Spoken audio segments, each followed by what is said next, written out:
असतो ना, तो गरुड अशी आपली उडाण भरत भरत भरत असतो बघा. पण त्या गरुडाला कावळे पाठ लागले असतात.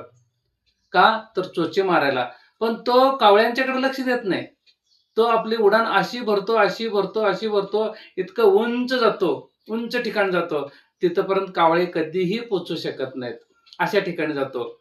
मग बघा, कावळे म्हणजे कोण आहेत? येणार आहेत आपल्याला, असा केला, तसा केला, असं करतो, तसं करतो म्हणणारे भरपूर आहेत. पण त्यांच्याकडे लक्ष देत बसायचं नाही. गरुड लक्ष दिला का नाही? आपलं जे ध्येय आहे, आपलं जे एम आहे, तिथपर्यंत आपल्याला गाठायचं आहे. म्हणून लक्ष देत बसायचं नाही कुणाकडं.